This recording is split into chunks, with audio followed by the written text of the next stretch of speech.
Tao po! Tao po! Ano ba naman ito?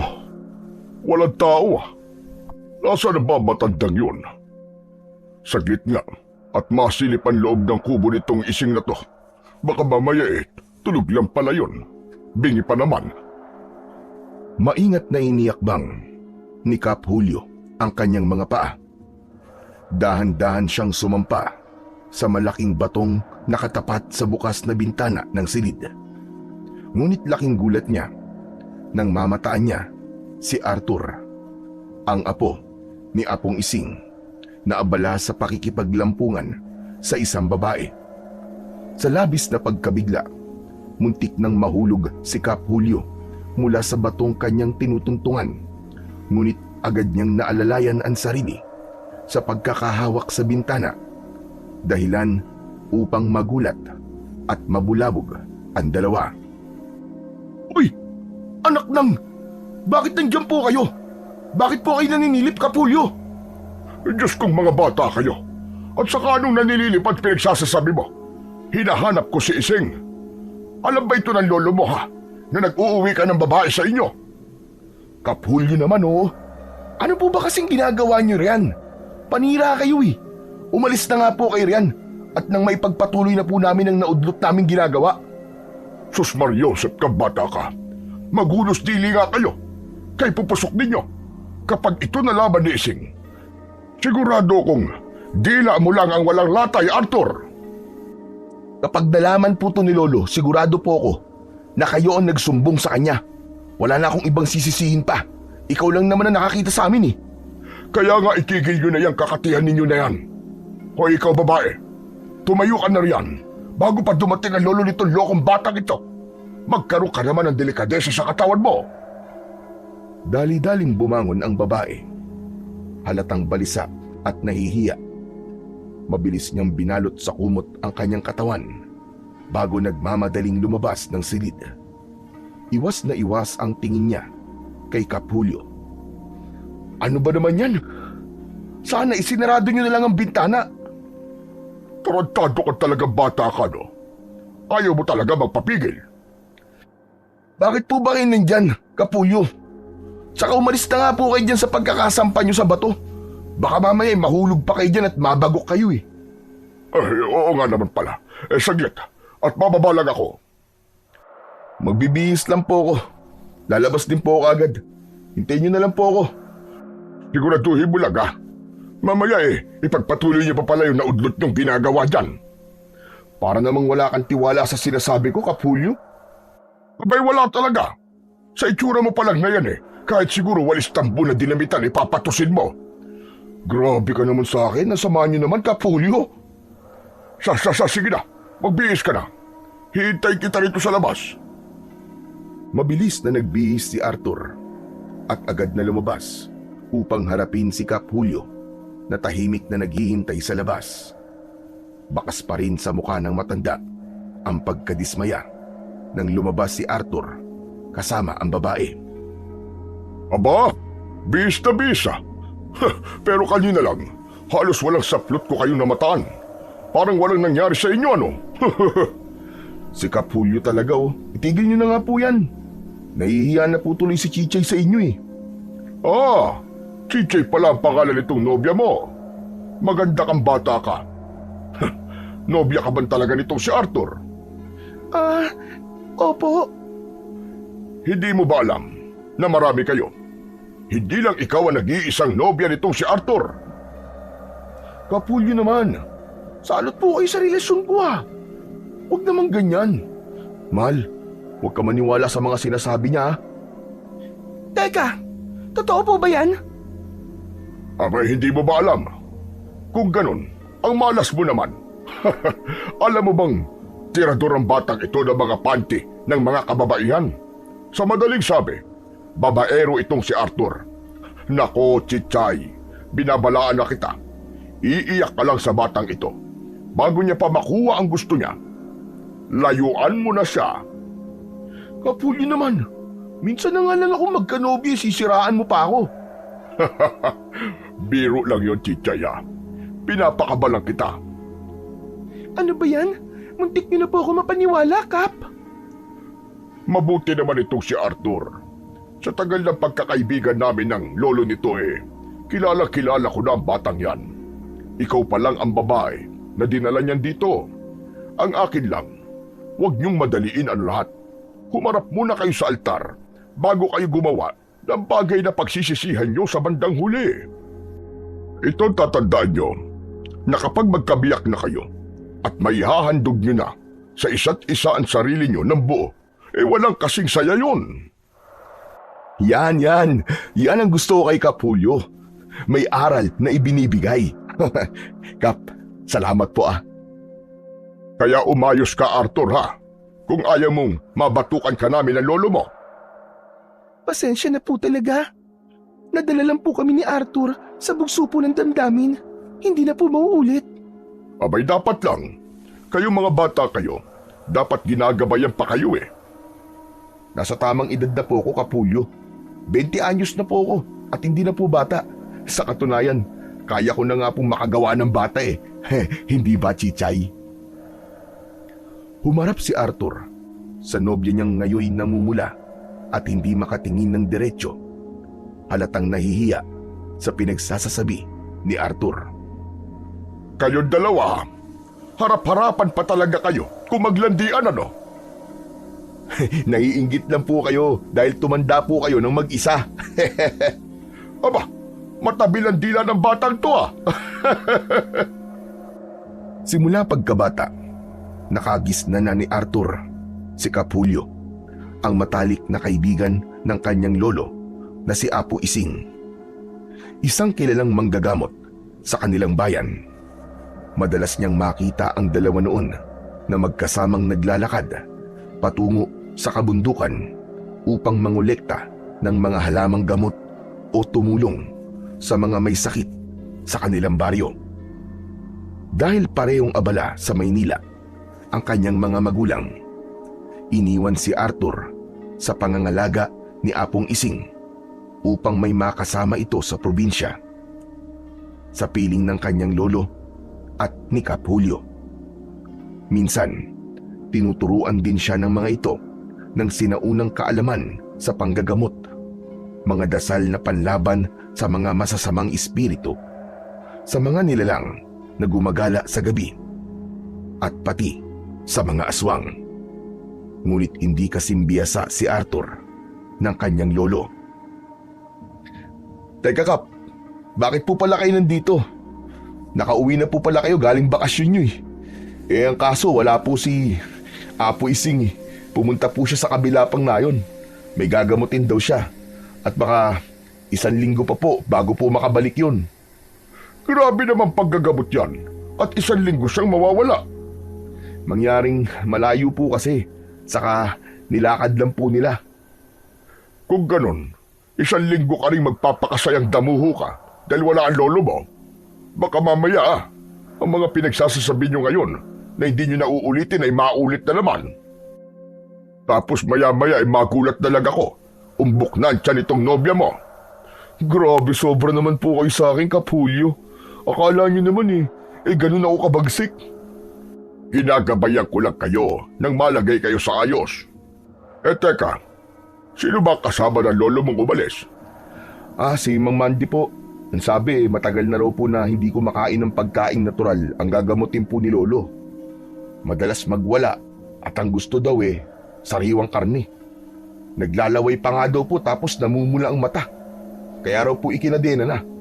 Ang hinala daw baka raw nahawaan ng pagiging aswang. Minsan pa nga raw, naaabutan itong kinain ng nakawalang kambing ng kapitbahay. Ayun, grabe nakakatakot daw. Sana isinama niya rin ako. Hindi man lang dumaan sa bahay ko, pabihira talaga lolo mo. Nung kamakailan ka pa nga po niya pinuntahan, ang kaso, nasa bakasyon ka po nun sa pamilya niyo po sa Batangas. Sakto namang pag-uwi niyo po rito, araw na po ng alis ni lolo. Kung ganon, sa susunod ko na lang ibibigay kay Kaisig ito. Mula sa kanyang maliit na bag, marahang kinuha ni Kap Julio ang isang nakarolyong papel na may bahid ng pagkasunog. Kap Julio, ano po yan? Saan naman yung gagamitin ni Lolo? Ibibigay ko sana ito sa lolo mo. Pero dahil wala naman siya ngayon baka sa susunod na lang. Babalik na lang ako rito pagkaraan ng 1 linggo. Sigurado kong magagamit niya ito. Teka, Kap, hindi po ba yan po ang mahiwagang mapa? Hindi po ba yan po ang mapa na makapagtuturo sa mga tagunlugan ng mga aswang? At ng mga kapangyarihang gamot laban sa aswang? Aba, teka sandali. Paano mo nalaman yan? Sino nagsabi sa'yo? Alam mo ba, naiilan lang ang nakakaalam yan. Lalo na't iniingatan at itinatago itong mapa na to. Nabanggit lang po sa akin ng lola ko ang tungkol po sa bagay na yan. Yan po ba ang kalahati? Ang alam ko po na hati po ang mapa. Ang kalahati po niyan ay pagmamayari ngayon ng mga malalakas na aswang. Kung ganun, baka may kaalaman din ang lola mo sa mga ganitong bagay. Isa rin ba siyang manggagamot? Opo. Manggagamot po siya. Mabuti yan. Maganda kung makakapagsama si Ising at ang lola ni Chichay sa panggagamot. Ano sa palagay mo, Arthur? Oo nga po, magandang ideya po yun. Sasabihan ko po si Apo Ising sa pag-uwi niya. Lalo na ngayon na kaunti na lang po manggagamot na kagaya nila Apong Ising sa lugar natin. Hindi ko sigurado. Ayaw kasi makihalubilo ng lola ko eh. Hindi niya gusto, mahiyain kasi siya. Sayang naman kung ganun. Lalo na't kailangan talaga ni Lolo na makakatulong sa mga ganitong bagay. Abay, oo nga naman. Hindi ba't mas magiging epektibo ang panggagamot kung magtutulungan sila dahil nagsasama ang kapangyarihan at galing nila sa panggagamot. Pero hayaan mo na. Hindi naman natin mapipilit ang lola mo. Kaya nga naman. O siya, paano po ba yan, Kapulyo? Mauna na kami ni Chichay, ihahatid ko po kasi siya sa paanan ng bukid eh. Pauwi sa kanila, baka mamaya gabihin kami kapag nagtagal pa. Pero hindi kayo natatakot na gabihin nung nasa loob kayo ng kubo at naglalampungan. Si Kapulyo talaga ang hilig mong asar. Kaya nga kung gusto nyong hindi mabulabog, siguraduhin yung nakasarado ang bintana. Kapulyo naman, hiyang-hiya na po si Chichay sa inyo. At teka nga, sa paanan ng bukid kayo pupunta? Hindi ba't malayo yun? Doon ka ba nakatira, ha, Chichay? Opo. Akala ko wala na nakatira doon dahil dati sinunog yun dahil naging pugad yun ng mga aswang. O siya, umuwi ka na, baka gabihin pa kayo nitong si Arthur sa daan. Sige po, Kapulyo. Mauna na po kami. Uuwi na rin ako. O ano, Arthur, ikaw lang ba may iwan dito sa bahay nyo? Opo, pero ayos lang naman. Sanay naman na ako eh. O sige, kung gano'n, mag-iingat ka.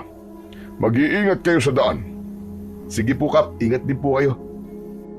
Nagsimula ng tahakin ni na Arthur at Chichay ang daan pauwi sa bahay ng dalaga. Paminsan-minsan ay napapatingin si Arthur kay Chichay. Sinusubukang basahin ang ekspresyon nito. Ngunit nakayuko lang ang dalaga. Tila may mabigat na iniisip. Hindi ba't sinabi ko naman sa'yo na hindi mo na sana ako inatid pa rito? Kaya ko naman ang sarili ko eh. Sanay na ako na mag-isa lang na dumadaan dito. Kahit na, Chichay. Siyempre hindi kita pwedeng hayaan na maglakad sa gubat na to na ikaw lang mag-isa, no? Mamaya mapano ka pa eh. At isa pa, narinig mo ba yung sinabi ni Kapulyo kanina? Sabi niya, dati raw, pinamumugaran ng aswang ang lugar na to. Hindi naman ako takot eh. Kung may aswang man, siguradong hindi nila ako gagalawin. Aba, paano ka naman nakakasiguro doon na hindi ka nila gagalawin? Basta, mapilit ka kasi. Basta, hanggang sa paan na lang ng bukid ha. Hindi pa kita pwedeng dalhin sa bahay dahil baka pagalitan ako ng lola ko kapag nalaman niya na nakikipagrelasyon na ako. O sige, kapag handa ka na, saka na ako haharap sa pamilya mo. Hindi naman sa hindi pa ako handang iharap ka sa kanila. Ang akin lang, mahirap kasi ang sitwasyon. Yan ang palagi mo sinasabi. Pero hindi mo naman kinaklaro sa akin kung bakit mahirap ang sitwasyon at kung ano ba yung sinasabi mong sitwasyon na yun. Kaya ko naman makisama at kaya kong patunayan sa lola mo na mahal talaga kita. Huwag ka na nga masyadong magmadali, Arthur. Hinay-hinay lang. Hindi na kasi ako makapaghintay na mapasakin ka na talaga eh. Si Lolo, ayos lang sa kanya na magpakasal na ako. Sigurado ako dyan. Pamilya mo na lang ang problema. Kailan mo ba kasi ako ipapakilala sa kanila? Eh ako nga, hindi pa naman talaga kilala ng lolo mo. Kaya, huwag ka munang atat, okay? Wala kasi si Lolo kanina sa bahay. Kaya hindi kita na ipakilala sa kanya. Sige, sa susunod na linggo, isasama kita ulit sa amin para talagang sigurado na. Sige, susubukan ko, Arthur. Huwag kang mag-alala. Mabait si Lolo. Matutuwa yun na makilala ka. O siya, nandito na pala tayo sa paanan ng bukid. Hanggang dito ka na lang, ha? Huwag mo na akong ihatid. Huwag ka na matigas ang ulo. Ano ba naman yan? Nabiti na nga ako kanina eh. Tapos, di mo pa ako pagbibigyan na samahan ka pa uwi sa inyo. Madilim na oh. Mamaya mapano ka pa sa daan eh. Wala ka pa naman din dalang kahit ano. Paano kapag may ahas o mabangis na hayop sa daan? Sige nga. Arthur, huwag ka na makulit. Kapag nakinig ka sa akin, hayaan kitang samahan ako sa susunod. Talaga lang ha? O baka naman sinasabi mo lang yan para hindi ako sumunod sa'yo? Oo nga, isasama kita sa susunod.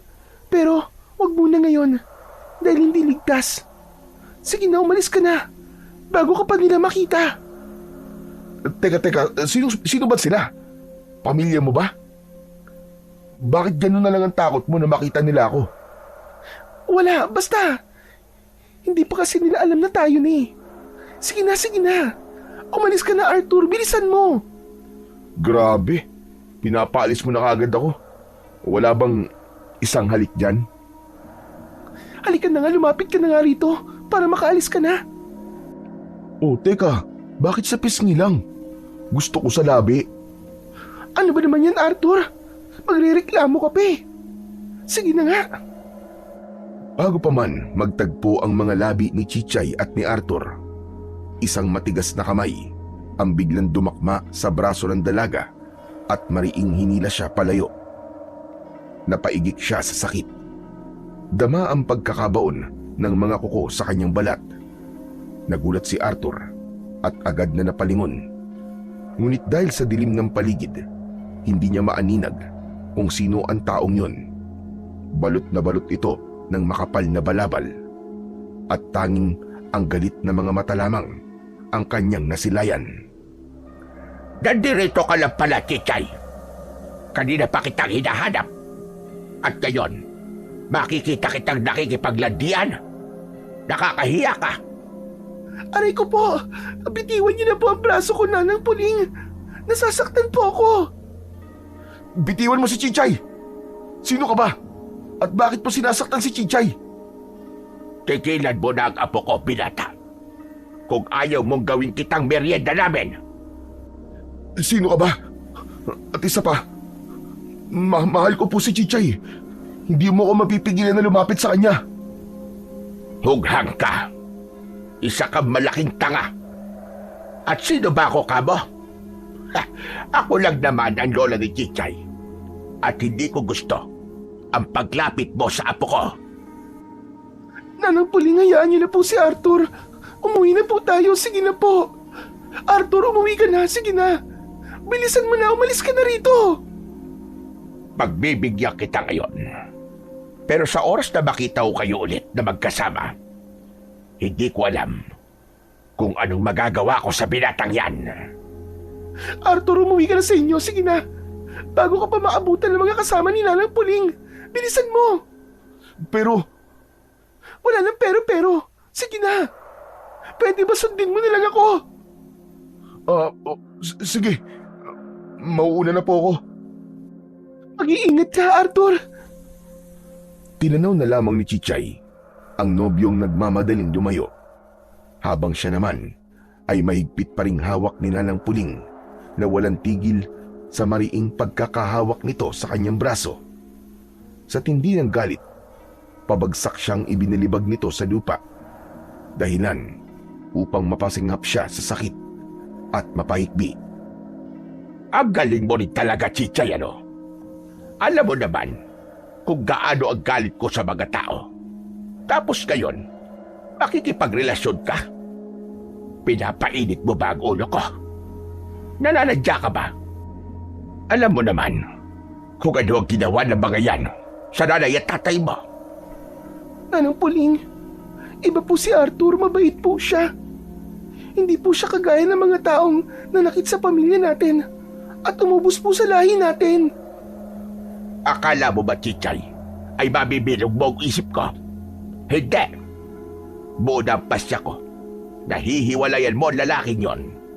Hindi ko rin gusto na malahian ng kalahating tao at aswang ang pamilya natin.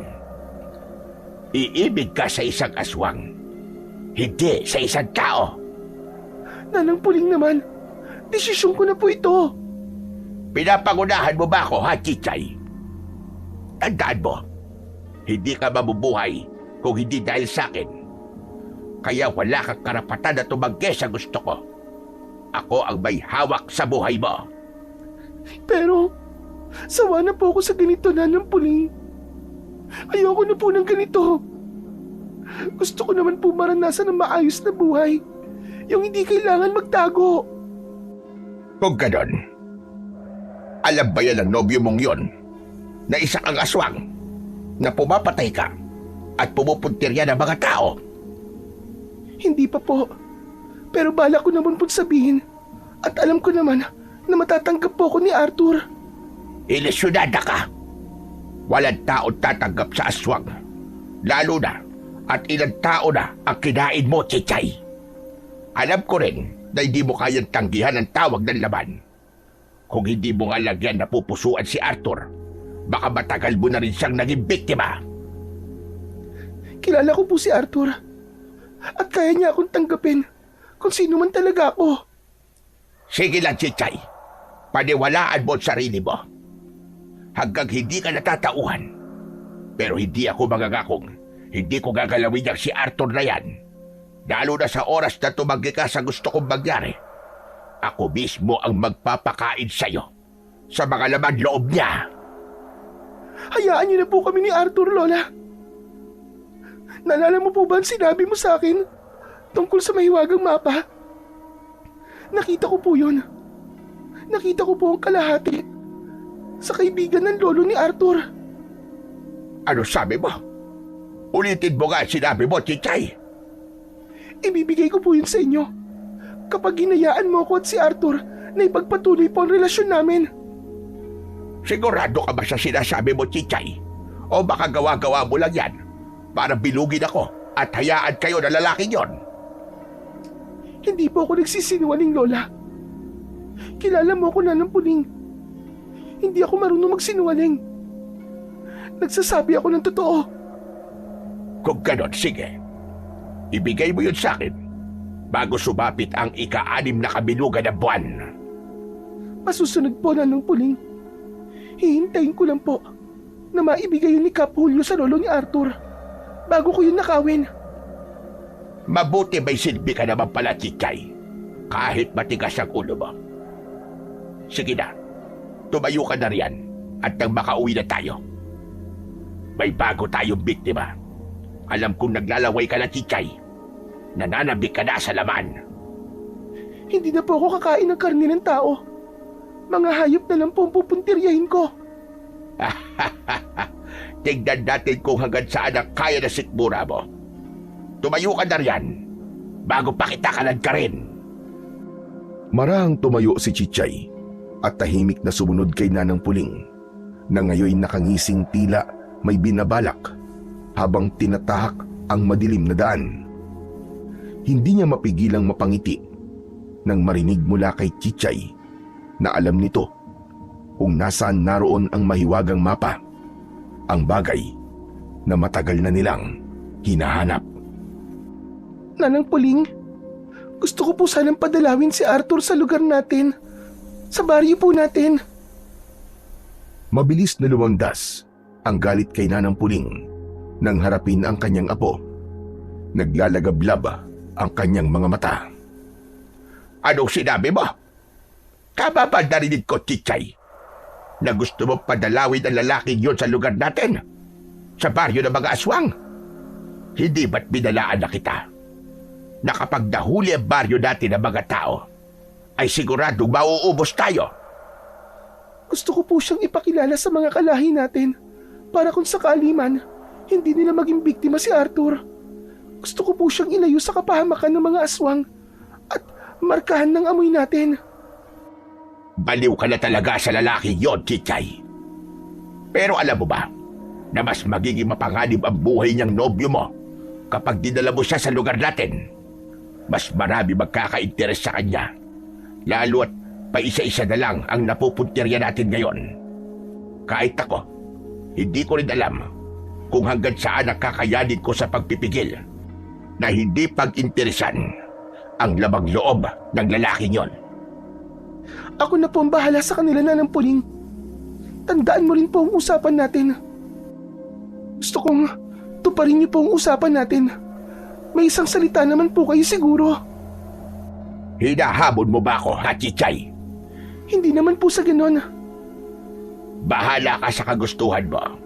Ang akin lang, ibigay mo sa akin na mahiwagang mapa at hahayaan ko kayo na lalaking yon. Nanang Puling, kapag po ba naibigay ko na po sa inyo ang mapang yun, hahayaan mo na rin akong umalis sa lugar natin. Gusto ko na po magbagong buhay. Hibang ka na, Chichay. Akala mo ba madaling magbago? Ayusin mo yung pag-iisip mo. Kung ayaw mong iuntog kita at magising ka sa katotohanan. At hindi ako mabilis nagpapakawala ng mga kalahi ko. Ang aking nasasakupan ay akin. Masaya po ko tuwing kasama ko si Arthur. Pero sa ginagawa po natin, hindi ko na kaya. Gaya niyo man po akong aswang. Pero hindi ko na po masikmura na kumakain po tayo ng tao. Hindi masikmura. Nakilala mo lang ang lalaking yon. Kinamuhian mo na ang mga kalahi natin. Makakaalis ka lang sa oras na maibigay mo sa akin ang mahiwagang mapa. Kinagabihan, hindi mapakali si Chichay sa kanyang higaan.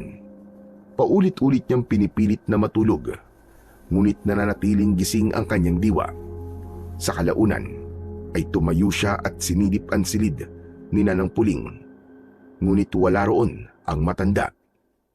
Isang malamig na kilabot ang gumapang sa kanyang likod, kasabay ng hindi maipaliwanag na kaba. Bigla niyang naisip si Arthur. Nang walang pag-aatubili, lumabas siya ng bahay at nagmamadaling bumaba sa bakuran. Inamoy niya ang paligid. Sinusundan ang bakas ng amoy ng matanda sa lupa. At nang makasiguro, lalo pa niyang binilisan ang kanyang mga akbang, dala ng takot at pangamba sa maaaring mangyari sa binata. Tuso talaga tong si Nanang Puling. Hindi niya tatantanan si Arthur. Wala siyang isang salita. Samantala, sa kabilang dako, si Arthur naman ay panayan silip sa bintana. Hindi mapakali at tila may mabigat na gumugulo sa kanyang dibdib. Hindi niya maipaliwanag ang kaba na unti-unting bumabalot sa kanya. Para bang may malamig na hangin na nagbabadya ng panganib na papalapit. Pakiramdam din niya may mga matang nakamasid sa kanyang mga galaw. Kumusta kaya si Chichay? Baka sinaktan siya ng matandang mina. Nakakainis naman kasi. Gusto niya akong pauwiin kagad. Hindi man lang ako hinayaan na ipagtanggol siya. Napabuntong hininga na lamang si Arthur habang nakatanaw sa labas ng bahay. Madilim ang paligid at tanging ang liwanag lamang ng buwan ang nagbibigay liwanag sa katahimikan ng gabi. Hindi niya maiwasang mapansin ang kakaibang ingay ng mga aso. Panay ang alulong. Tila may nararamdamang presensyang hindi pangkaraniwan. Ay nako, matulog ka na nga, Arthur. Tinatakot mo lang ang sarili mo eh.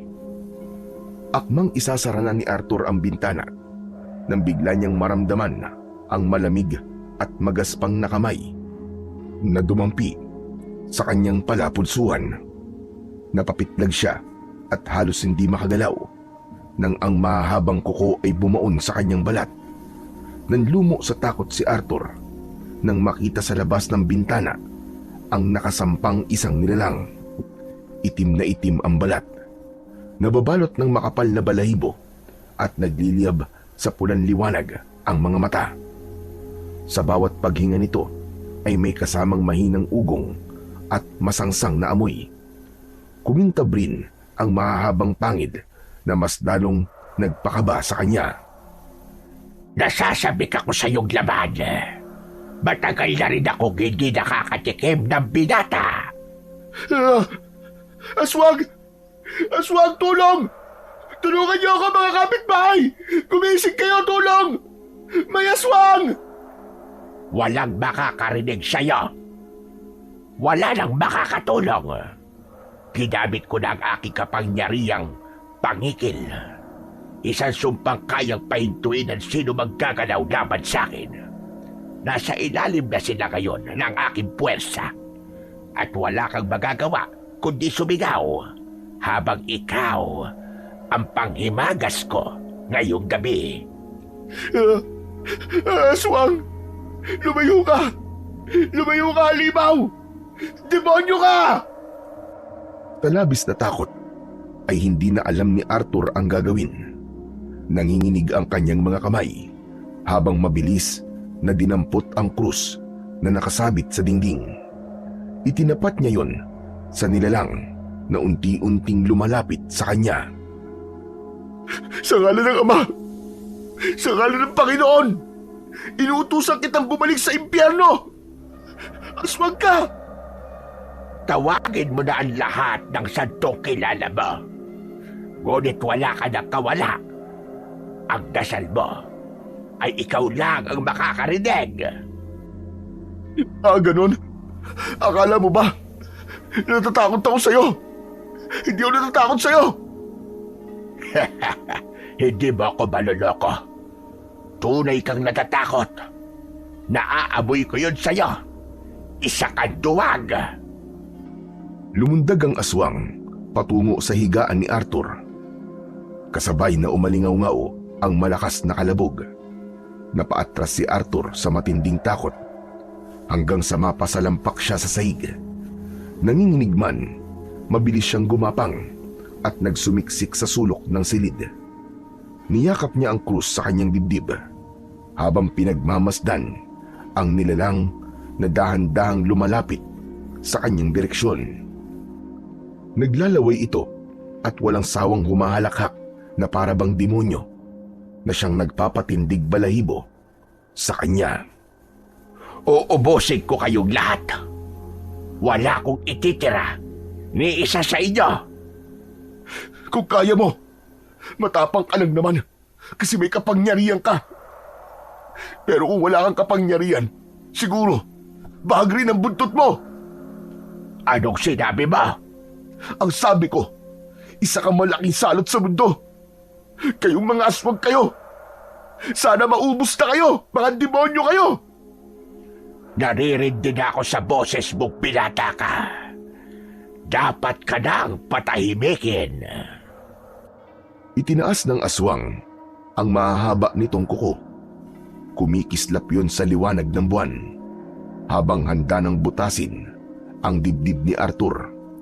Ngunit bago pa man ito makakilos, isang malakas na dagundong ang umalingaw-ngaw.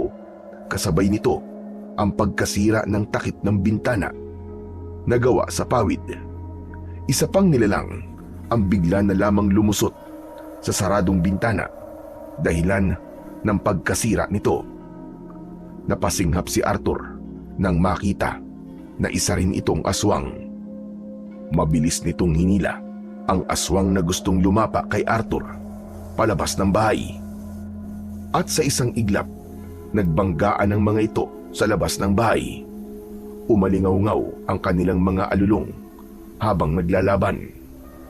Matinis sa pandinig ni Arthur ang mga kalabog ng matitinding suntok at kagat ng dalawang aswang mula sa kanilang labanan. Nagtataka siya kung bakit naglalaban ang mga ito, gayong pareho lang naman silang aswang. Hindi tuloy alam ni Arthur kung tinutulungan ba siya ng bagong dating na aswang o isa lamang itong panibagong panganib. Nanginginig pa rin siya sa takot at halos hindi makapaniwala sa nagaganap ng mga sandaling yon. Dali-dali niyang kinuha ang itak na nakatago sa ilalim ng kama. Ang itak na minsang ibinigay sa kanya ng kanyang lolong si Apong Ising, na may kakayahang magpahina sa mga nilalang ng dilim. Dahil sa taglay nitong dasal mula sa sinaunang tagapagmana nito, noon niya lamang napagtanto na sa gabing yun, magagamit na niya ito. Mga aswang kayo! Magsialis kayo sa lugar namin! Mga walang hiya kayo! Bumalik kayo sa impyernong pinanggalingan ninyo! Dali-daling lumabas si Arthur sa wasak na bintana. Habol ang hininga at puno ng takot ang dibdib nang makita niya na nakatalikod at abala sa paglalaban ang dalawang aswang.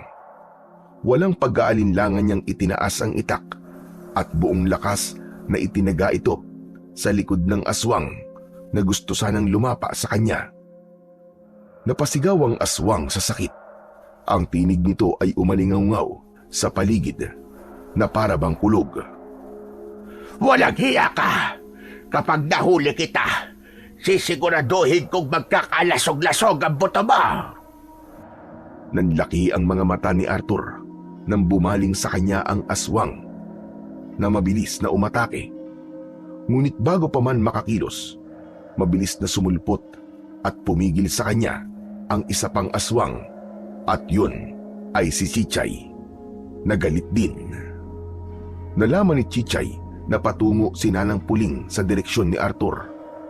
Sinundan niya ito matapos maamoy ang mga bakas ng paa at halimuyak ng dugo ng binata. Tumigil ka! Dapat sa akin ka umanib at hindi sa taong ito! Hindi!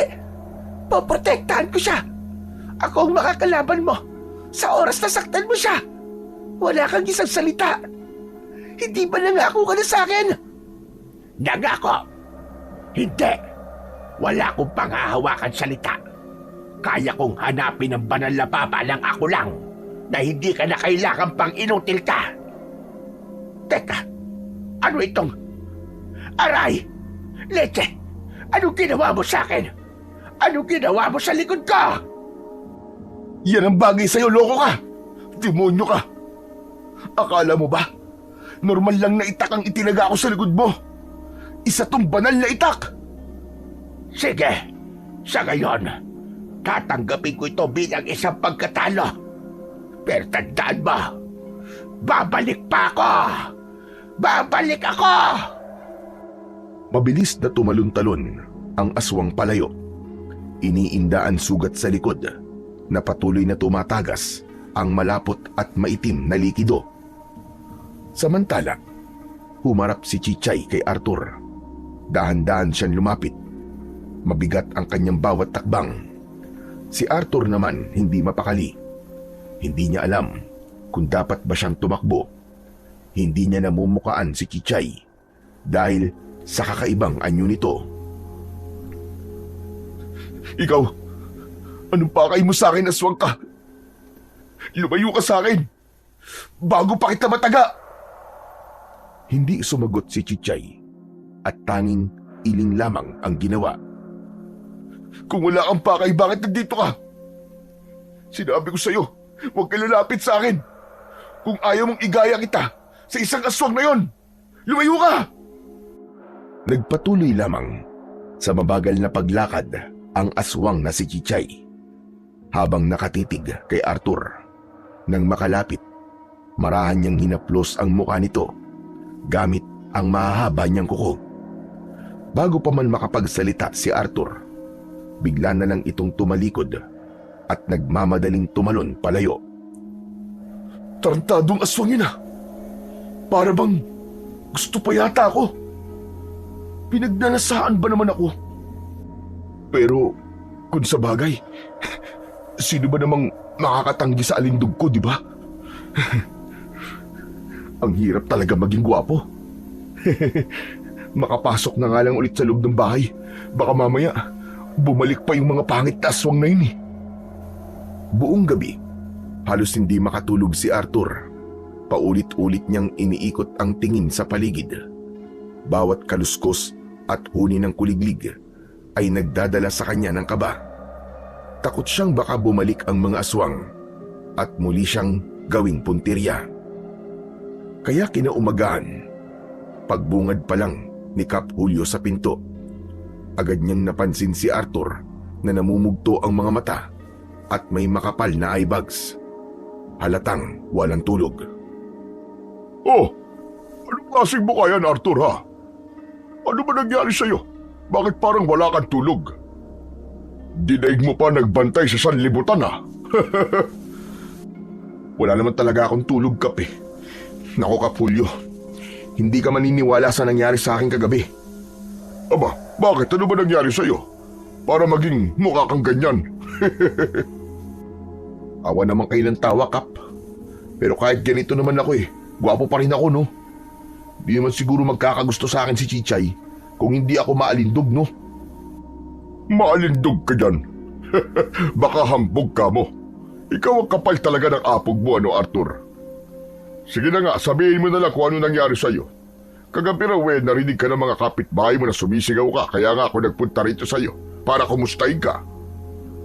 Anak ng, kita mo na ang mga yan. Narinig naman pala nila ako na sumisigaw. Bakit hindi man lang sila lumabas? Ang sabi nila, hindi raw sila makabangon at parang may kung anong enerhiya ang pumipigil sa kanila. Oo nga pala, no?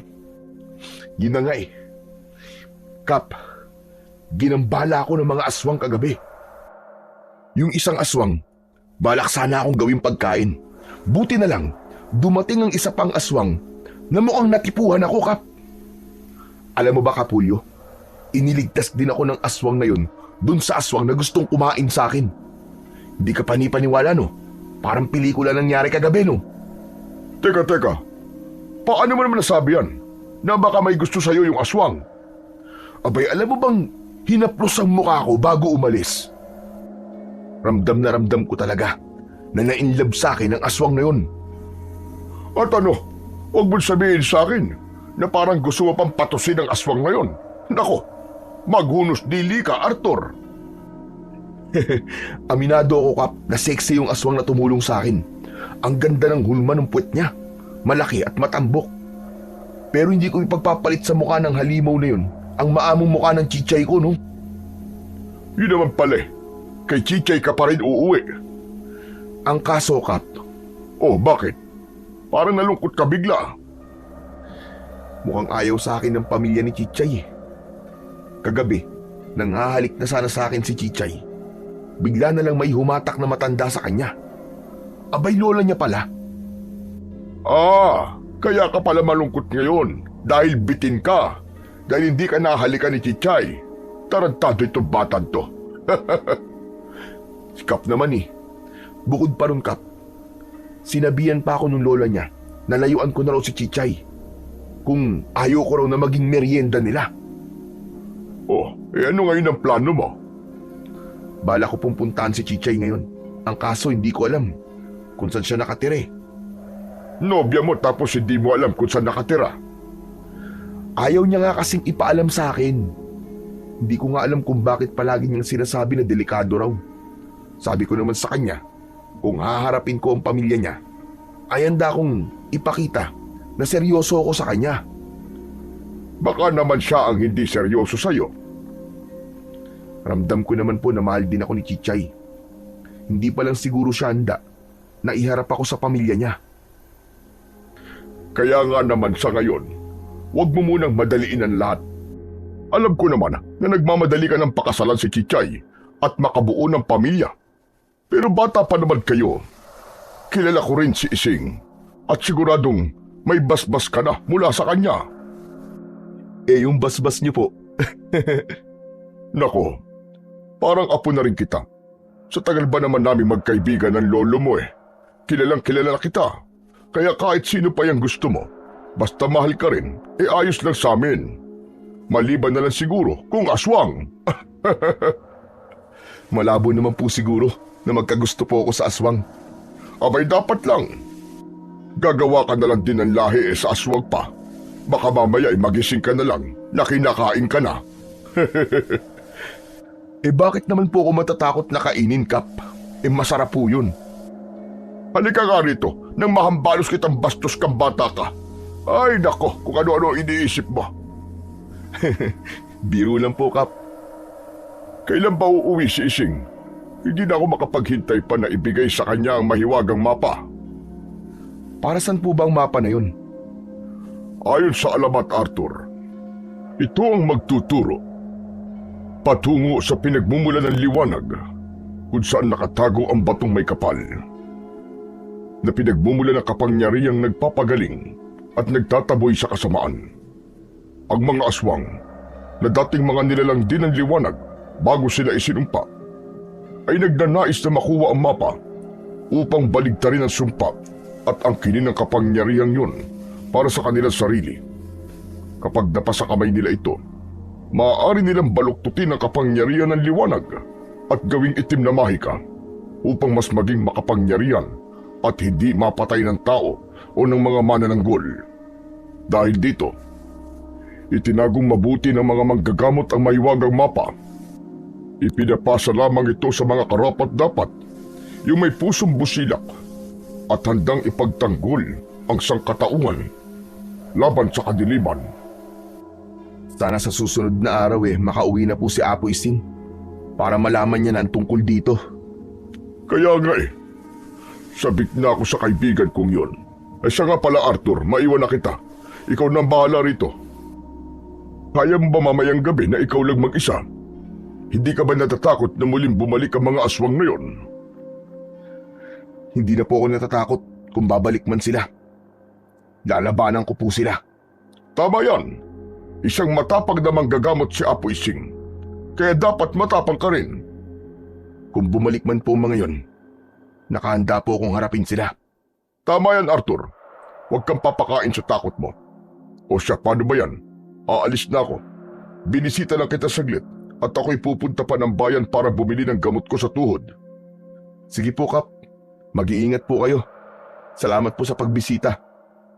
Ayusin mo na rin ang nasirang bintana mo nang hindi ka na muling pasukin pa ng mga aswang. Opo, aayusin ko po. Pagkaalis ni Kap Julio, sandaling nag-almusal si Arthur bago nagpasyang tumungo sa paanan ng bukid.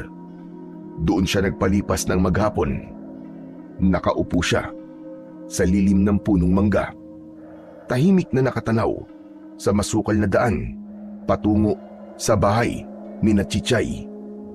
Umaasa siyang muling masisilayan ang dalaga.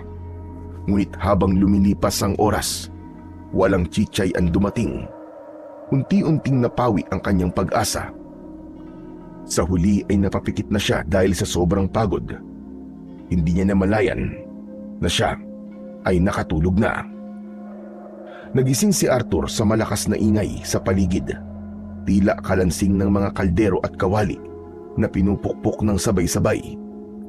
Mabigat ang kanyang ulo at para bang umiikot ang paligid. Dahan-dahan niyang iminulat ang mga mata. Pilit inaaninag ang paligid sa mahinang liwanag. Laking gulat niya nang mapagtantong nasa isang silid siya na hindi pamilyar. Gawa ito sa kawayan at ang malamig na sahig ay nagsisilbing higaan niya. Sa isang sulok, mahinang kumikislap ang ilaw ng lampara. Teka, nasan ako? Bakit hindi pamilyar sa akin ang lugar na to? Maya-maya pa ay bumukas ang pinto at iniluwa nito si Chichay. Chichay? Anong ginagawa mo rito? Nandito ka sa baryo namin. Namataan ka namin kanina sa paanan ng bukid. Natutulog ka.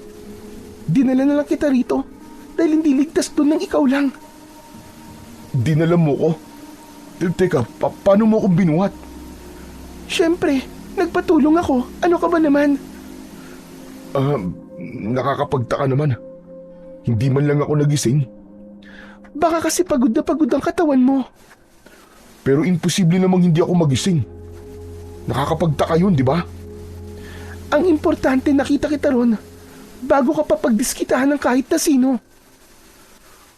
Bakit may mga sugat ka? Sino may gawa niyan sa'yo? At isa pa, bakit parang ang ingay? Parang mga kalansing ng kubyertos at mga kawaling pinupukpok. Wala. Nadulas lang ako kanina. At ang hingi na yan, galing lang yan sa baba. May karinderya kasi kami. Nagsaan ngayon ng mga customer. Gusto ko sanang makita ang karinderya nyo at matikman ang mga putahing hinahain nyo. Hindi pwede, Arthur. Dito ka lang. Huwag kang lalabas.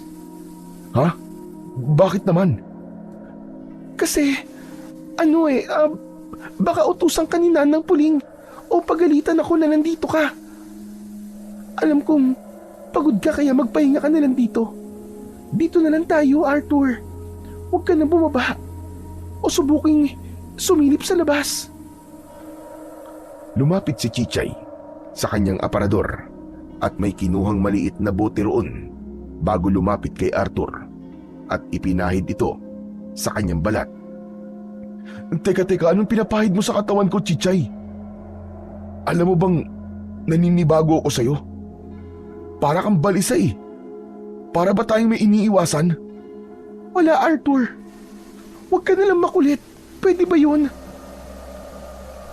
Sabihan mo lang din ako kapag gutom ka at dadala na lang kita dito ng makakain. Bakit ayaw mo ba akong palabasin, ha, Chichay? Anong saysay na nandito ako kung hindi ko naman pala makikita ang mga kamag-anak mo? Huwag ngayong gabi. Nagkakasiyahan sila dahil may bagong ikinasal. Hindi pwedeng mabulabog ang seremonya. Ganun ba? Sige, kung yan ang gusto mo. O baka naman, ikinakahiya mo lang ako. Ano ka ba, Arthur? Hindi kita kinakahiya. Kung alam mo lang. O sige, bukas ipapakilala kita sa kanila. Sa umaga na lang. Okay. Sana naman totoo na yan, ha? Gusto kong formal na mahingi ka sa kanila. Gusto ko rin na ipagpaalam na papakasalan kita. Hindi mo yan pwedeng banggitin na, Arthur. Bakit naman? Basta, wag na marami pang tanong. Sa ngayon, sundin mo na lang ako. Sa susunod ko na ipapaliwanag sa'yo. Kaya ko na. Sige, sinabi mo eh. Hindi ka ba nagugutom? Nagugutom na nga ako eh. Almusal lang kasi ang kinain ko kaya kanina pa kumukulo ang sikmura ko. Sige, dadalang kita dito na makakain mo.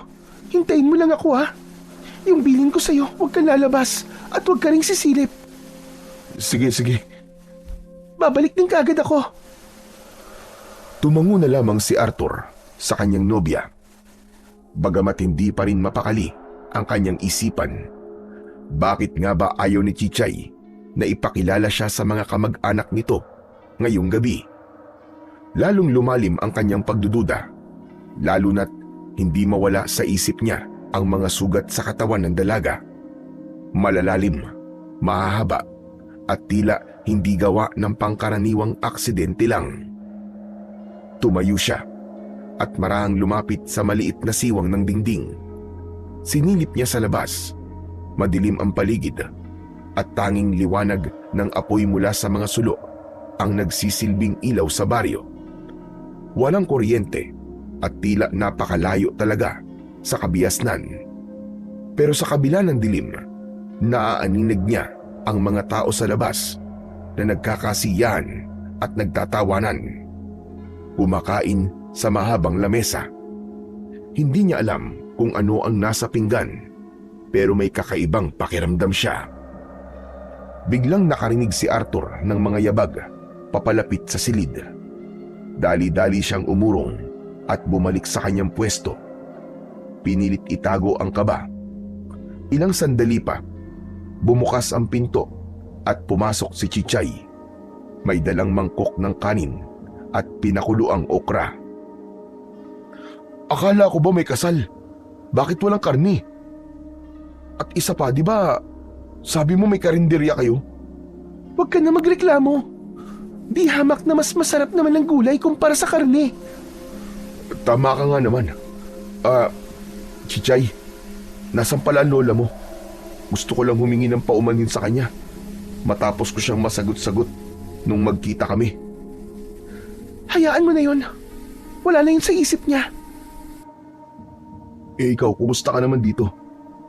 Hindi ka ba sinaktan ng lola mo o baka gawa niya yung mga sugat sa katawan mo? Magsabi ka lang sa akin at kukunin kita sa kanila. Hindi nga sabi. At isa pa, maayos ako dito. Ikaw, kumusta ka dun sa inyo? Nako, alam mo ba nung isang araw, muntik na ako maging hapunan ng aswang.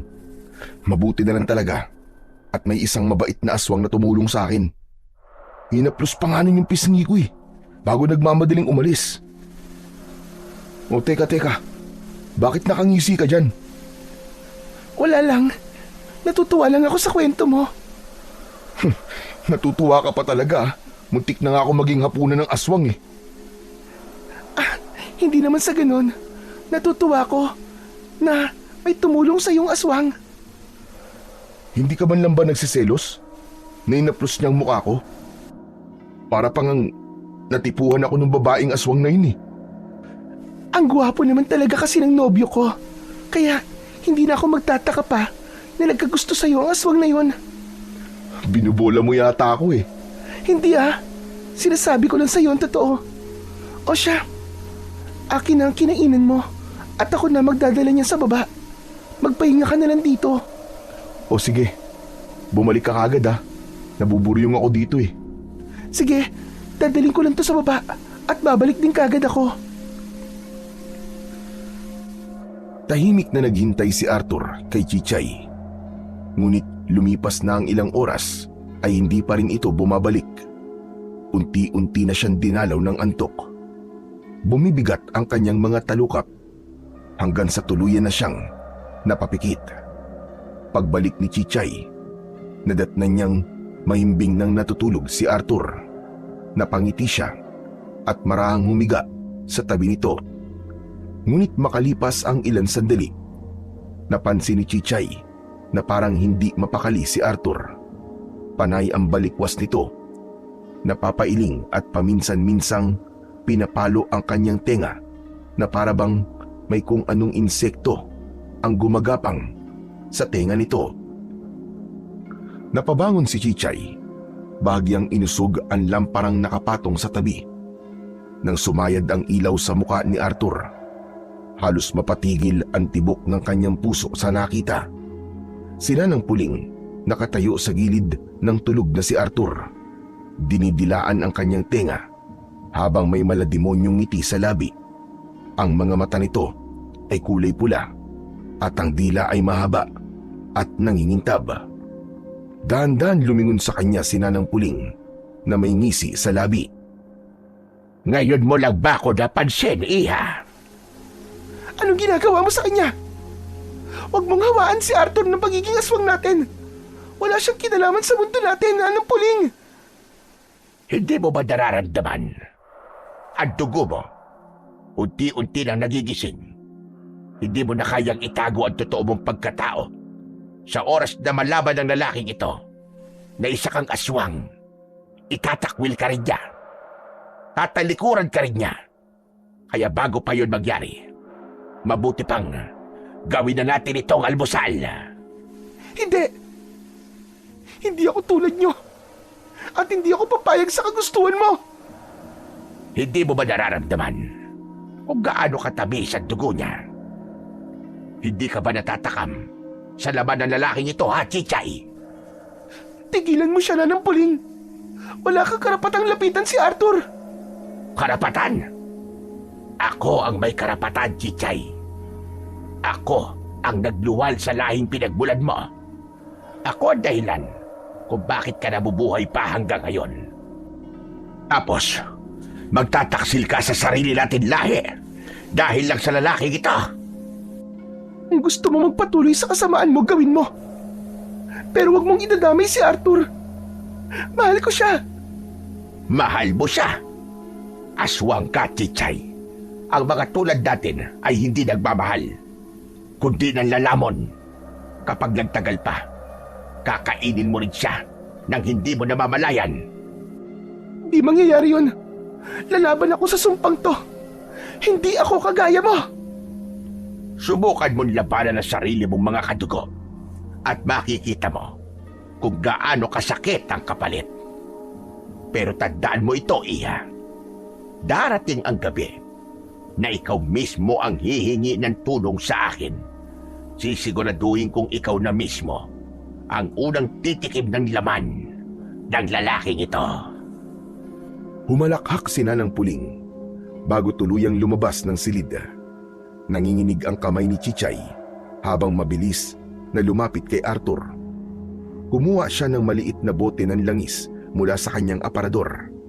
Ang langis na iniwan ng mga dating manggagamot na sumunog sa kanilang lungga. Isa itong panangga laban sa mga sumpa ng aswang. Maingat niyang pinahiran ang tenga ni Arthur, lalo na ang bahagi na nadilaan ni Nanang Puling. Nasunog ang balat ni Chichay nang dumampi sa kanyang balat ang langis. Ang langis na yun ay maiibsan ang pagkahawa ng aswang. Ngunit ang sino mang aswang ay maaaring masunog sa langis na ito. Habang ginagawa niya ito, hindi niya maiwasang mapaluha. Nagpasalamat siya na hindi nagising si Arthur. Marahil ay ginamitan nito ng puwersa ni Nanang Puling. Patawarin mo ko, Arthur. Hindi mo alam kung gaano kapanganib ang paglapit mo sa akin. Pero hindi ko sila hahayaan kahit buhay ko pa ang maging kapalit. Pagkatapos ay marahan niyang pinunasan ang sariling luha. Saka umupo sa tabi ng binata. Pinagmamasdan niya ito habang mahigpit na hawak ang bote ng langis na tanging sandata niya laban sa kadiliman na nag-uugat sa sarili niyang dugo. Kinabukasan, maagang nagising si Arthur. Agad niyang napansin na wala si Chichay sa kanyang tabi, kaya marahan siyang tumayo at lumabas ng silid. Sa labas, sinalubong siya ng malamig na simoy ng hangin, ngunit may kung anong bigat sa paligid. Mula sa di kalayuan, namataan niya si Chichay na nakikipag-usap sa isang matangkad na lalaki. May hawak itong sako na may bakas ng dugo. Napakunot ang noo ni Arthur habang pinagmamasdan ang kilos ng lalaki. Ngunit nang lingunin siya ni Chichay, biglang nag-iba ang ekspresyon ng mukha nito. Ang ngiti ay agad na napalitan ng inis. Mabilis nitong tinapos ang usapan at umatras ng ilang hakbang. Halatang nagulat sa presensya ni Arthur. Sino yung kausap mo, Chichay? Ngunit imbis na sumagot, yumuko lamang ang dalaga at umiwas ng tingin. Wala yun. Taga dito lang din sa baryo namin. Nagtanong lang sa akin. Bakit ka lumabas? Hindi ba sinabi ko sa'yo na wag kang lalabas kapag hindi ko sinabi? Halika nga rito. Teka, bakit ba hindi pa pwede? Hindi ba't ipapakilala mo ako ngayon sa pamilya mo? Nasaan na sila? Hindi mo na sa ngayon, Arthur. Halika na. Iuuwi na kita sa inyo. Hindi na naman. Pambihira. Ganyan din ang sinabi mo sa akin kagabi ah. Ano ba talaga, Chichay? Tinatago mo ba ako? Bakit ayaw mo ako ipakilala sa kanila? Anong saysay na nandito ako kung hindi ko naman pala formal na makikilala ang mga kamag-anak mo? Chichay, sabihin mo nga sa akin na totoo. Ikinakahiya mo ba ako? O may sikreto kang ayaw mong mabunyag? Wala. Pinaghihinalaan mo ba ako, Arthur? Bakit ganyan ka kung makapagsalita? Para ka nanunumbat. Sa kinikilos mo. Oo, nagsisimula na akong paghinalaan ka. Tama na nga to. Mabuti pa umuwi ka na sa inyo bago pa tayo magtalo. Nakakainis naman kasi. Pangako ka ng pangako na ipapakilala mo ko. Hindi naman nangyayari. Baka naman, hindi ka pa sigurado sa akin, Chichay. Ano ka ba, Arthur?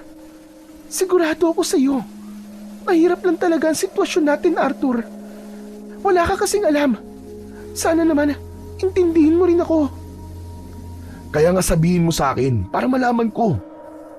Paano ko malalaman yun kung nililihim mo palagi sa akin? Sasabihin ko rin sa'yo sa susunod. Pero wag na muna sa ngayon. Sige na, mag-ayos ka na. Nang makauwi ka na. Saglit na nag-ayos si Arthur ng sarili bago niya sinundan si Chichay palabas ng silid. Ngunit bago pa man sila tuluyang makaalis, may ginawa muna ang dalaga na lalong nagpalito sa binata. Tahimik na kinuha ni Chichay ang isang maliit na bote ng langis mula sa sisidlan at marahang ipinahid yon sa batok, sa noo at sa pulso ni Arthur. May kakaibang amoy yun. Hindi mabaho pero matapang, parang pinaghalong dahon, usok at dugo ng hayop. Ano to, Chichay? Para saan ba tong ginagawa mo?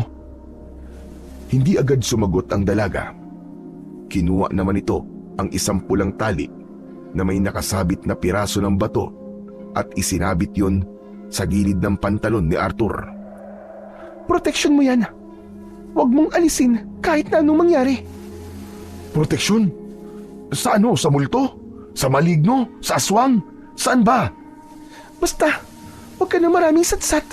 Sundin mo na lang ako. Ano nangyari sa kamay mo? Bakit may paso yan? Parang wala naman yang kagabi ah. Huwag mo na itong pansinin. Mawawala rin to. Sa ngayon ang isipin mo ay ang pag-uwi mo. Kinuha nito ang kulay pulang tela at marahang itinali sa mga mata ng binata. Uy, teka. Bakit mo ako pinipiringan? Pasensya ka na, Arthur. Hindi pwedeng makita ng mga mata mo kung saan tayo dadaan. Bakit kailangan may ganito pa, Chichay? Paano ko makikita ang daan kung may takip ang mata ko? Huwag kang mag-alala. Ako magsisilbing mga mata mo. Bakit ikaw pa? Eh may mata rin naman ako. Anong silbi ng mata ko kung hindi ko naman gagamitin? Bukod sa hindi mo pwedeng makita ang daan dahil pinakiiingatan ng sentro ng lugar namin, ay baka hindi ka na rin makabalik. Ano ba talaga kayo? Hindi kaya isa kayong kulto, Chichay? O baka naman mga NPA kayo ah? Manahimik ka na nga lang dyan. At huwag mo nang tatanggalin ang pagkakapiring mo. Maliwanag ba? Anak ng teteng, oo. Para namang may pagpipilian ako. Wala rin naman akong magagawa eh. Mabuti kung ganun. Hawak ni Chichay ang braso ni Arthur. Dahan-dahan silang naglakad sa basukal na daan. Ang tanging gabay lamang ni Arthur ay ang mahinang yabag ng paa ni Chichay sa lupa. Tahimik ang paligid, maliban sa tunog ng mga tuyong dahong na dadaganan ng kanilang mga akbang. Tinatansya lamang niya ang bawat takbang at baka madapa o matisod siya. Paminsan-minsan ay napapahawak siya sa balikat ni Chichay para makasiguro sa direksyon. Chichay, malayo pa ba tayo? Para yatang paikot-ikot lang tundaan ah. Malapit na, Arthur. Konting tiis na lang. Nagpatuloy sila sa paglalakad hanggang sa makarating sa paanan ng bukid. Doon lamang din tinanggal ni Chichay ang pagkakapiring kay Arthur. Ay salamat naman at tinanggal mo na ang piring ko. Ang hirap pala maging bulag, ano? Sige na. Pwede ka nang umuwi sa inyo, Arthur. Hindi na ako sasama sa inyo. Tutulong pa kasi ako kay Nanang Puling sa karinderya namin. Sige. Hindi man lang ako nakatikim ng mga pagkain sa karinderya nyo. Ano ba yan? Sa susunod ipagluluto na lang kita. Sige na, umuwi ka na sa inyo. Bilisan mo. O sige. Mag-iingat ka, Chichay ah. Lalo ka na, Arthur. Wag mong aalisin sa katawan mo ang batong isinabit ko sa'yo. O sige. Uuwi na ako. Malungkot si Arthur habang patuloy na naglalakad. Hindi niya maiwasang makaramdam ng panghihinayang dahil hanggang ngayon ay hindi pa rin siya ipinapakilala sa pamilya ng dalaga. Bagamat may kirot ng kalungkutan sa dibdib niya, Higit nangingibabaw ang pagkalito. Lalo na, binabagabag siya ng kanyang mga nakita kagabi. Ang mga taong nakapaligid sa mahabang mesa na masayang nagtatawanan at tila nagdiriwang. Nang una, inakala niyang karaniwang salo-salo lamang yon. Ngunit nang mapansin niya ang laman ng mga pinggan, biglang nanindig ang kanyang balahibo. Hindi niya mawari kung anong klaseng karne ang kinakain ng mga ito. Ngunit malinaw sa kanyang paningin, hindi pa yun naluluto. Mamasa-masa pa ng dugo. Pinilit niyang alisin sa isip ang nakita. Ngunit tuwing mapapatingin siya kay Chichay, parang may bumubulong sa kanya na may bagay siyang dapat na matuklasan. Oh, mabuti naman at nakauwi ka na, apo ko. Nag-aalala ko sa iyo kagabi. Hindi ka na nakauwi. Apo Ising! Aba, mabuti po't napaaga po ang uwi nyo. Akala ko po sa susunod na araw pa po kayo uuwi. Mabuti nga at gumaling na kagad ang ginagamot namin doon sa kabilang bayan. Sa awa ng Diyos, nalunasan namin ang hawa ng aswang. Ako nga po, Apong Ising, muntik na po ako maging kwento. Hindi ka maniniwala sa sasabihin ko. Bigla na lang po akong sinalakay ng aswang dito. Mabuti na lang po talaga, may aswang po na tumulong sa akin. Ano ka mo? Ano sabi mo, Arthur? Yun nga po, muntik na po ako mapatay ng aswang. Laking pasasalamat ko na lang po at may isang aswang po dumating at iniligtas po ako. Anak ng teteng, sumasalakay na naman pala sila. Akala ko, dati na silang naubos. Pero lo, nagamit ko naman po yung itak na ibinigay niyo po sa akin eh. Tinaga ko po yung aswang. Siguradong ininda niya ang sakit nun. Ngunit kung biyasa rin ito at may angking kapangyarihang itim, siguradong mabilis niya lamang mapapagaling ang kanyang sugat. Ang tanong sinong aswang ang tumulong sa iyo at bakit ka naman niya tinulungan? Kilala ko ang mga aswang. Hindi sila tutulong kung hindi sila konektado sa iyo. Wala ka bang naging kaibigan na aswang o naging kakilala? Naku, wala po, Apo Ising. Pero alam ko na may pinasok ang aswang rito. Inamoy ko ang higaan mo at naiwan ang bakas niya. Para bang nagtabi kayo dahil naghalo ang amoy ng tao at amoy ng aswang. Baka dahil nga po yun sa mga aswang na pumasok po dito sa bahay natin. Yung isa, lumundag po siya mismo sa higaan ko eh.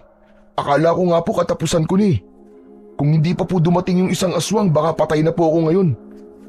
Pero hindi ko rin po alam kung tinulungan ba ako nun o gusto rin akong patayin. Di ko nga po alam kung bakit ako po ang pinupuntirya nila.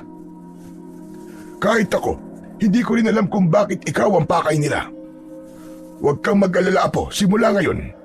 Lalagyan ko ng batong harang na may orasyon at gamot ang palibot ng ating bahay nang sa ganon, hindi agad makakapasok ang hindi kagaya natin. Ay siya nga po pala, Apo Ising. Nagkita na po ba kayo ni Kapitan Julio? Hindi pa, pero balak kong puntahan siya mamayang gabi. Sasama po ako. Ayoko pong maiwan na mag-isa rito.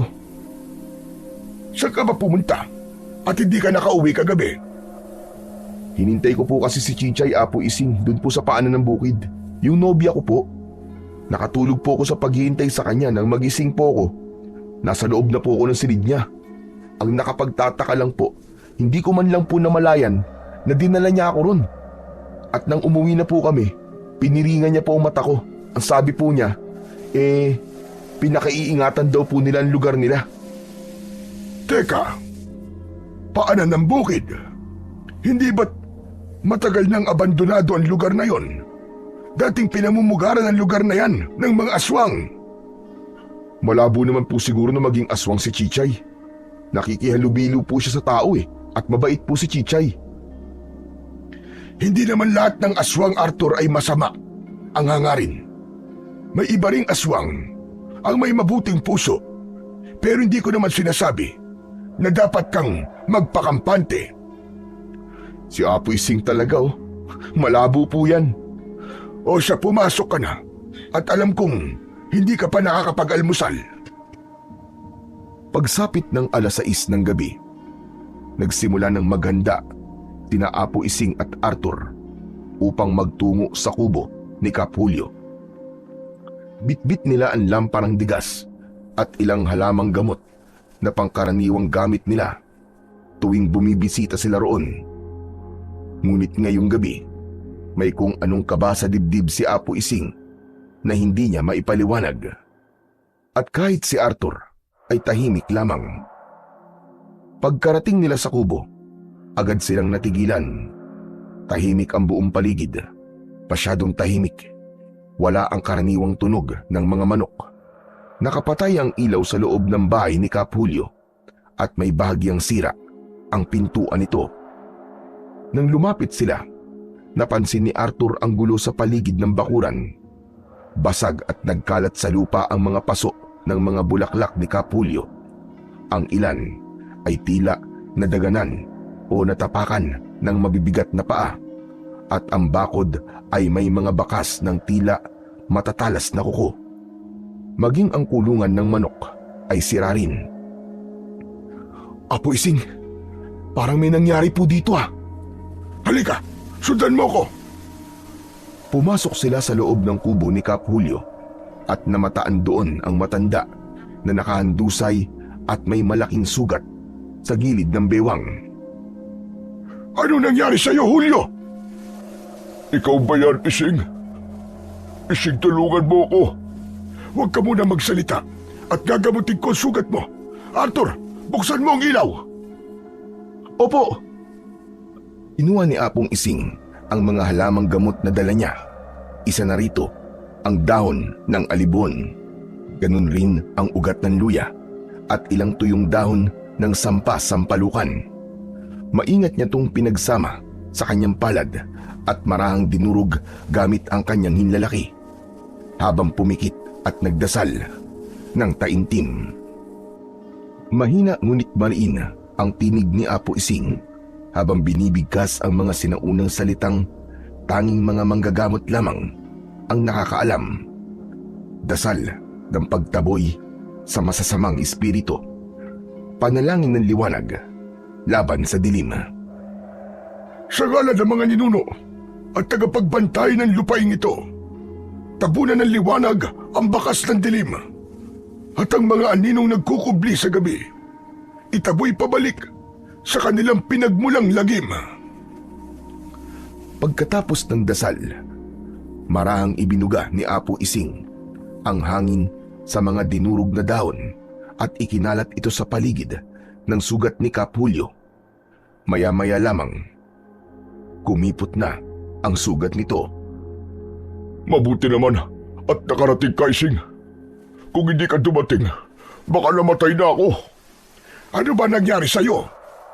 Sinugod ako ng aswang at hinahanap sa akin ng banal na mapa. Gusto niya kunin. Mabuti na lang at kahit papano ay may kakayahan akong itaboy siya. Nasa iyo ang kalahati ng banal na mapa. Oo, Ising. Inuwi ko na ito rito at gusto kong ibigay sa iyo bago pa ito makuha ng mga aswang. Mabuti naman at nasa iyo na yan. Bukas, simulan na natin ang paglalakbay sa tulong ng kalahating mapa. Matutulungan tayo nito na mahanap ang maiwagang lunas na bato. Huwag lang sanang maunahan tayo ng mga aswang dahil kapag nagkataon, baka baliktarin nila ang liwanag at balutin ito ng dilim. Huwag kang mag-alala dahil hindi natin ito ibibigay sa kanila kahit na anong mangyari. Salamat talaga at dumating kayo. Akala ko'y katapusan ko na eh. Tusong mga aswang. Hindi marunong lumaban ng patas. Magpahinga ka muna rito at gagawan ko ng harang itong kubo mo para hindi ka kagad mapasok ng mga aswang. Sige, Ising. Salamat. Tura po, tulungan mo ang Kap Hulyo mo na tumayo. Dalhin mo siya sa kwarto at sabahan mo ko sa labas. Gagawa ko ng harang laban sa aswang. Sige po, Apo Ising. Matapos masiguro ni Arthur na maayos na ang kalagayan ni Kap Hulyo, agad siyang lumabas ng kubo upang tulungan ang kanyang lolo na si Apo Ising. Sa labas, Nadatnan niya ang matanda na abala sa paghahanda ng mga halamang gamot.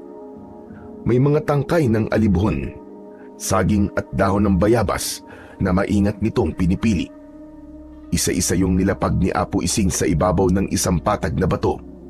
Sa kamarahang pinukpok gamit ang isang bilog na bato habang binibigkas ang mahinang orasyon sa ilalim ng kanyang hininga. Sa bawat tampas, kumakalat ang amoy ng sariwang dahon at ang matapang na dagta. Pagkatapos ay tinipon niya ang mga pinukpok na dahon at binalot sa isang tela bago isabit sa 4 na sulok ng bakuran, sa mga sanga, sa poste at sa pintuan ng kubo. Apo Ising, ano pong silbi ng mga yan? Panangga, Apo. Hindi basta lamang gamot yan. Ito ang mga panangga na naglalayo sa kasamaan. Kapag may sububok na pumasok, matutunaw ang anino nila bago pa man makatawid. Bukas, simulan na nating hanapin ang banal na bato bago pa tayo maunahan ng mga salot na aswang. Mahirap na. Baka manakaw nila ang mapa natin. Tayong dalawa lang po ba, Apo Ising? Hindi. Sasama ako sa inyo.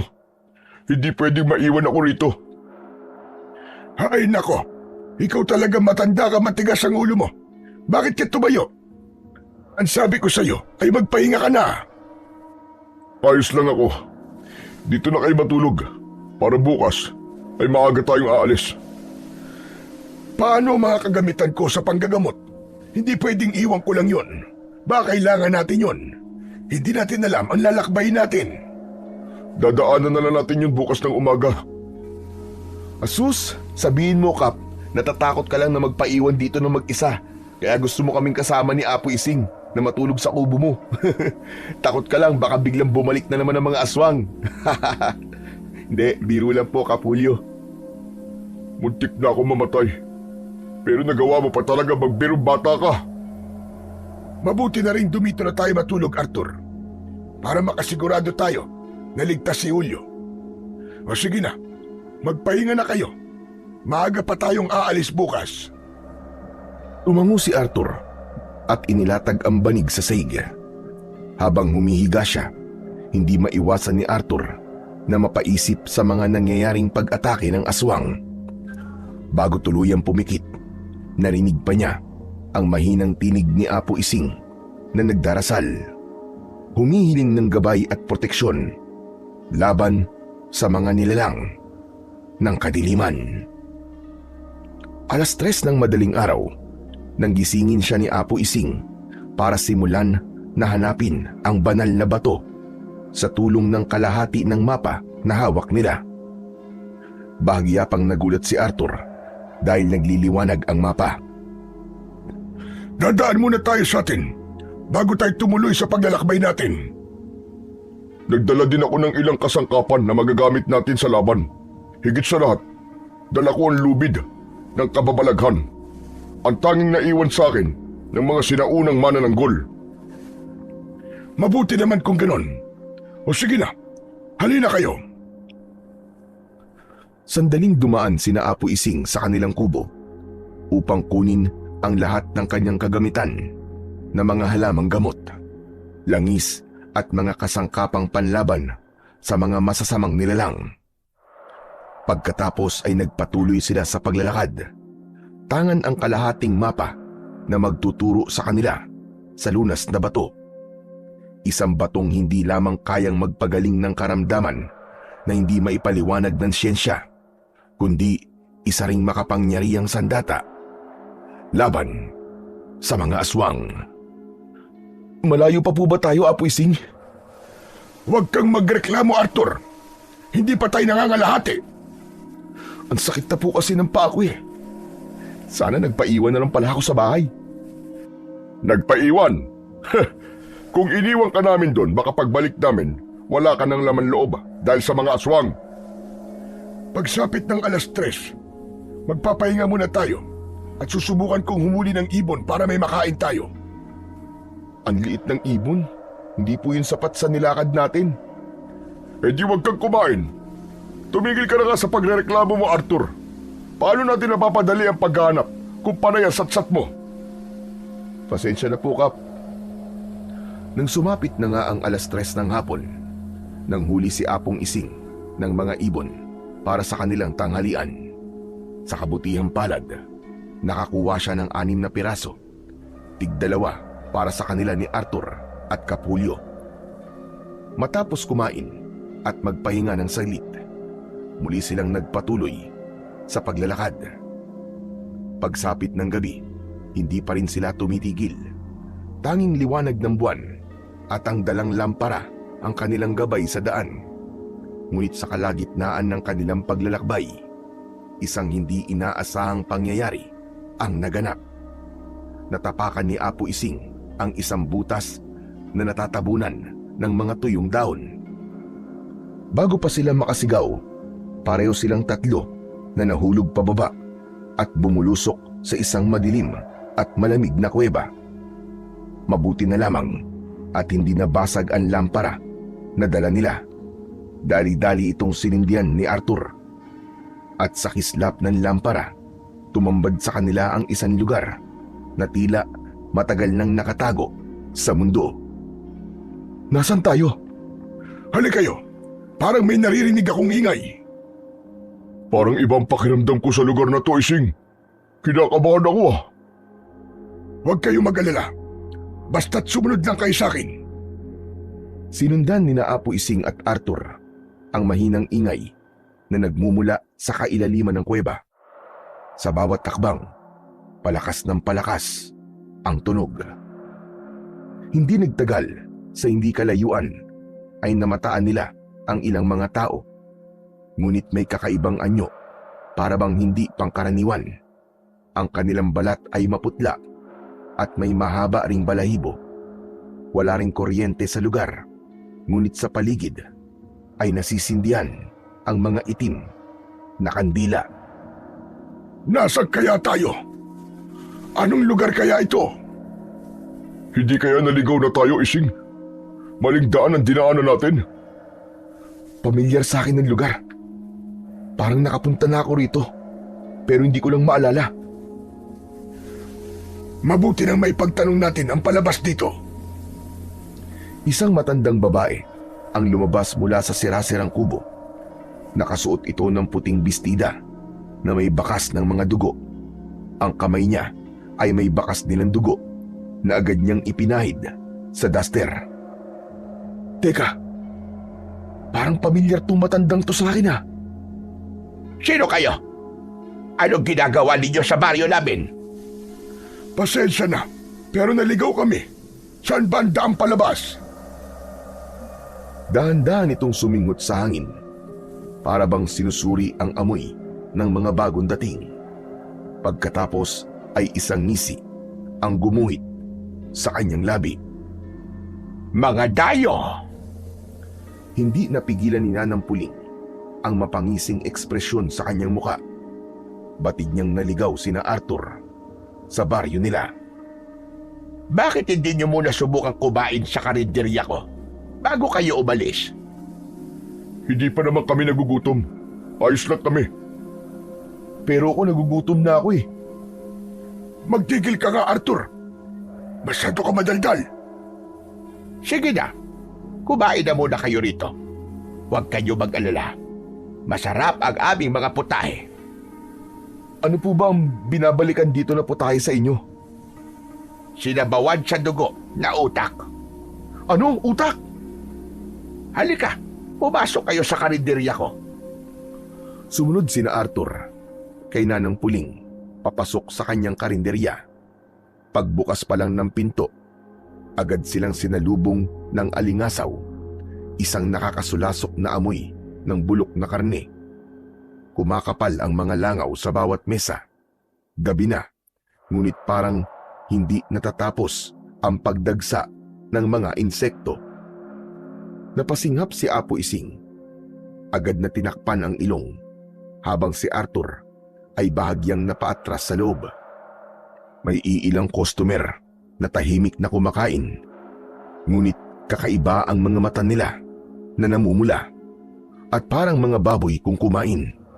Hindi nila alam kung anong uri ng putahe ang nasa mesa ng mga ito, pero sapat na ang hinala ni Apo Ising para makumpirma kung ano yun.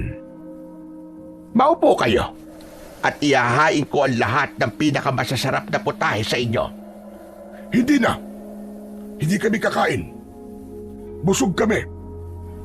Ililibre ko na lang ito dahil dayuhan naman kayo sa lugar namin. Hindi na sabi. Bakit ba matigas ang ulo mo? Apo Ising, kalma lang po. Sila na nga po nagmamagandang loob na pakainin tayo eh. Nagkakaganyan pa po kayo. Hindi mo alam ang sinasabi mo, Arthur. Ano po bang ibig niyo sabihin? Kumuha si Apong Ising ng isang pirasong kalamansi sa dalang supot. Marahan niyang kinagat yun at piniga sa tirang karne sa mangkok. Sa una, inakala ni Arthur na karaniwang karne lamang yun. Ngunit nang tamaan ng liwanag ng lampara, namutla siya. Isang daliri ng tao ang nakahalo sa ulam. May bahid pa ng kuko at sariwang dugo.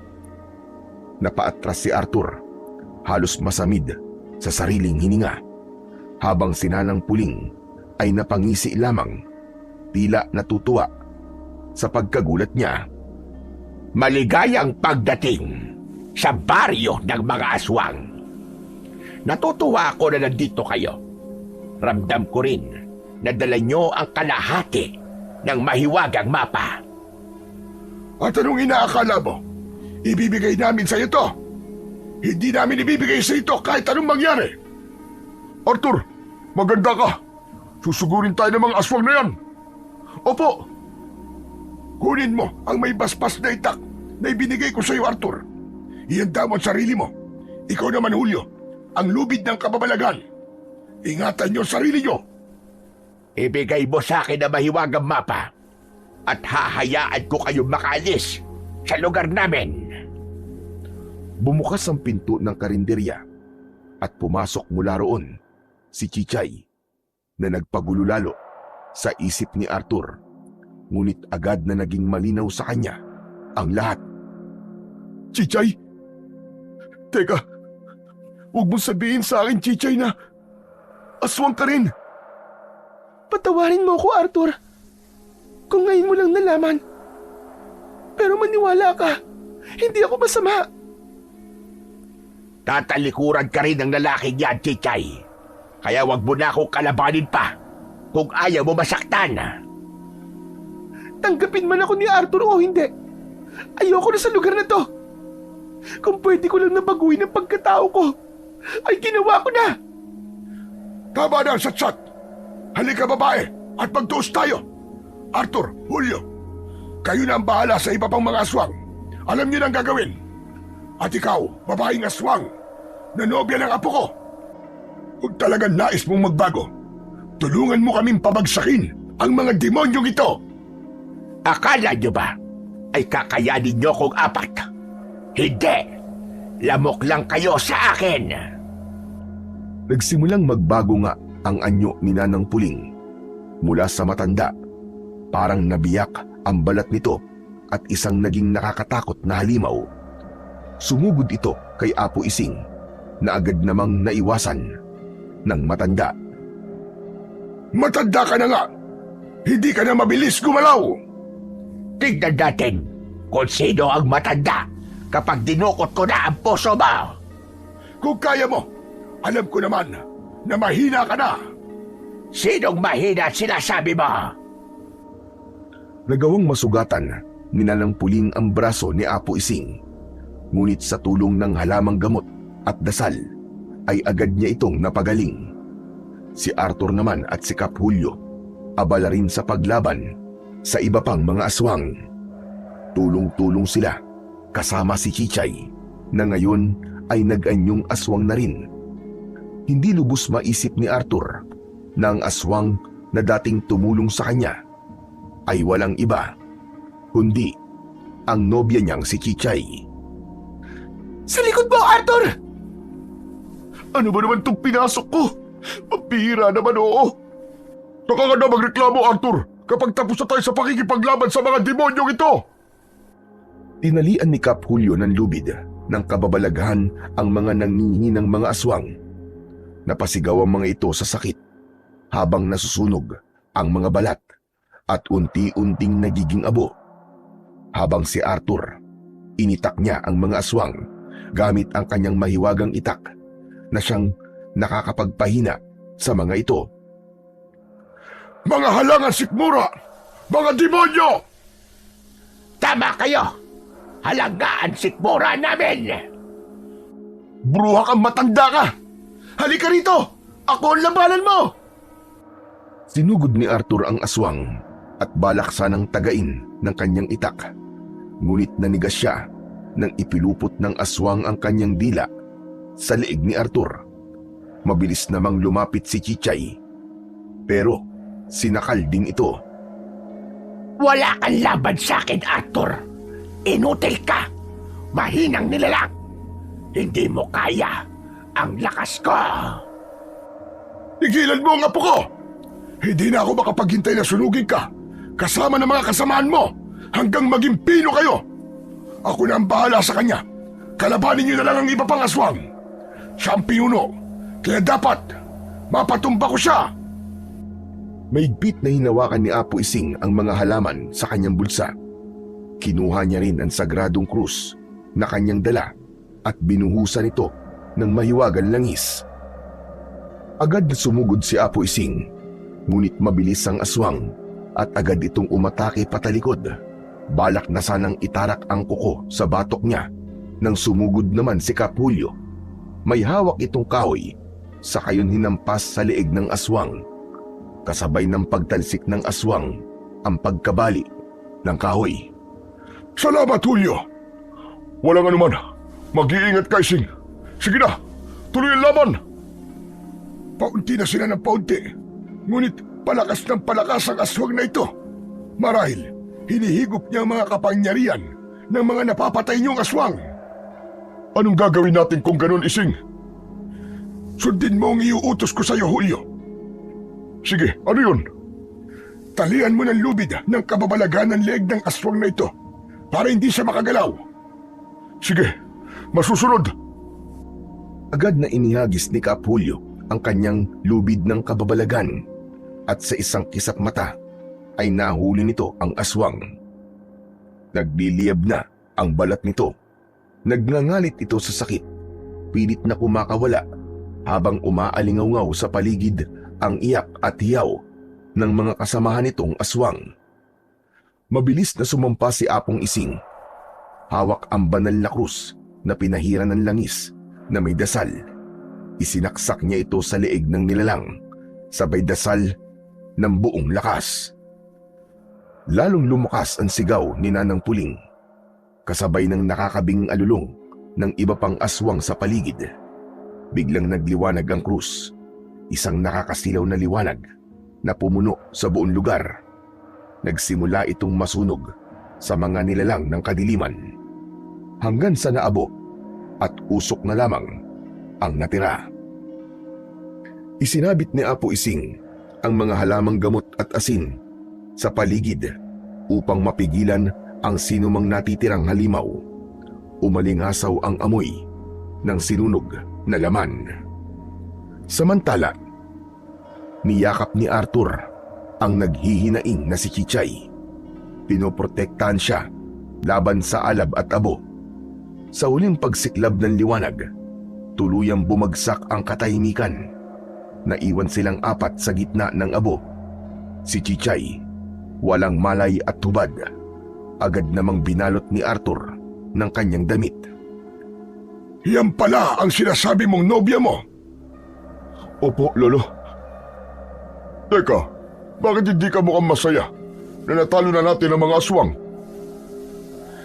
Alam kong ikinalulungkot mo, Apo. Dahil nalaman mong isang aswang si Chichay. Tama ba ako? Lo, ano pong gagawin ko? Marahang tinapik ni Kapulyo ang kanyang balikat at tipid na ngumiti. Kami ni Apo Ising ay nandito lang para gabayan ka. Pero hindi kami tututol kung puso mo na ang nagsasabi na talagang mahal mo si Chichay. At pinatunayan ni Chichay na mahal ka niya Ipinaglaban ka niya laban sa mga kalahi niya, Arthur. Aswang lamang si Chichay, pero busilak ang puso niya. Nararamdaman ko yon. Hindi ko na po kayang itanggi pa, Apo Ising, Kapulyo. Kahit sino pa po siya. Kahit anong nilalang pa siya. Kahit anong kadiliman pa ang bumabalot sa kanya. Mahal ko siya. Maging sino pa siya. Kung ganon, sundin mo ang puso mo.